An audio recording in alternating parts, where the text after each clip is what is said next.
नमस्कार दोस्तों। आइए आज हम थोड़ा अपने देश के आज़ादी के पहले के राजे रजवाड़ों की बात करें। लैरी कॉलिंस और डोमिनिक लैपियर की लिखी हुई एक किताब है, फ्रीडम एट मिडनाइट। मैं समझता हूँ काफ़ी लोकप्रिय किताब है और काफ़ी लोगों ने इसे पढ़ा है। आपने भी पढ़ा होगा, और अगर किसी ने नहीं पढ़ा हो दुर्भाग्यवश, तो मैं कहूँगा कि आप एक बार उसे पढ़ लें। उसमें एक चैप्टर आता है, उसका हिंदी अनुवाद है आधी रात की आज़ादी।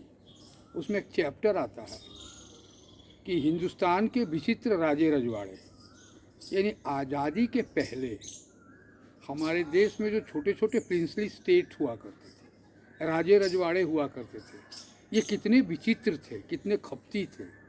इसके ऊपर एक पूरा अध्याय लिखा है लैरी कॉलिंस और डोमिनिक लैपियर ने। वो कहते हैं कि बड़ा मनोरंजक था उनका चरित्र। लैपियर लिखता है कि उत्तर प्रदेश के रामपुर के एक राजा थे।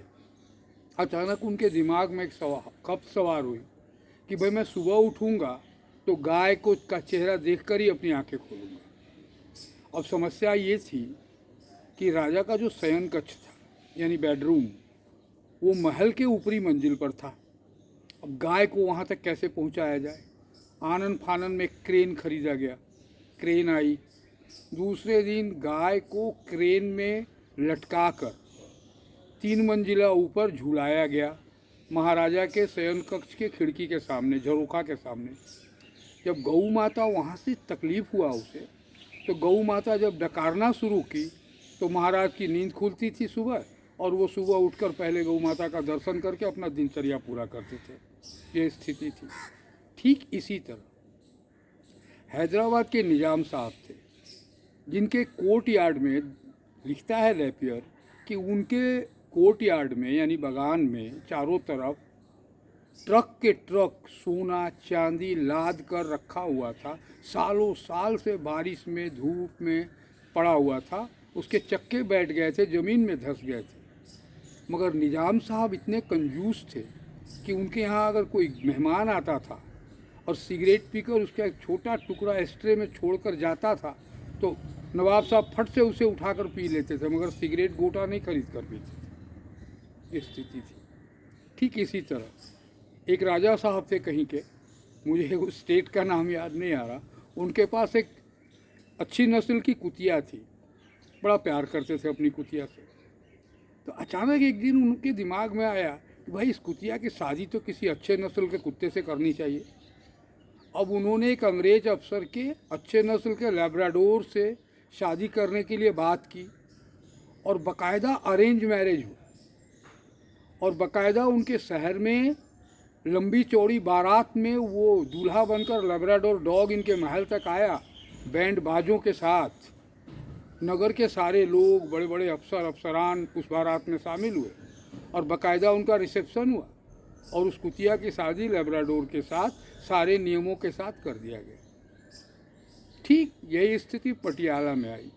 लैपियर लिखता है कि पटियाला के महाराज, मैं नाम भूल रहा हूँ, मैं बोलना भी नहीं चाह रहा, तो महाराज काफ़ी हट्टे कट्टे थे, लंबे चौड़े 6.5 फुट के महाराज, थोड़े रंगीन मिजाज थे। उन्हें किसी चीनी हकीम ने कह दिया कि महाराज, यदि गौरैया का दिमाग से दवा बनाई जाए और उसे रोज़ सेवन किया जाए तो इंसान में पुरुषत्व शक्ति का विकास होता है। अब क्या था, गौरैयों की सामत आ गई, एक आदेश जारी हुआ और पटियाला और उसके आसपास की सारी गौरैया मार डाली गई। ये स्थिति थी हमारे देश के इन विचित्र राजा रजवाड़ों की। दोस्तों, ये हल्की फुल्की बातें कहकर मैं यही कहना चाह रहा हूँ कि आज हम आज़ाद हैं। लैपियर लिखता है कि अगर ये राजे रजवाड़े इस तरह के नहीं होते, अपने अपने राज्य के लिए और अपनी सत्ता के लिए और अपने सुख के लिए ही केवल खपती और चिंतित नहीं होते, तो शायद अंग्रेज हमारे देश पर इतने ज़बरदस्त हावी नहीं हुए होते, हम 200 साल तक गुलाम नहीं हुए होते। इनकी अनेकता, इनके अलग अलग मिजाज, इनके दिमाग में ये खब्द, कि भगवान ने ही हमें राजा बनाया है और ये सब कुछ मेरा ही है। अगर ये नहीं होता, ये विचित्र नहीं होते, तो शायद हम गुलाम नहीं होते। अब थोड़ा हम भूत से वर्तमान की ओर आते हैं।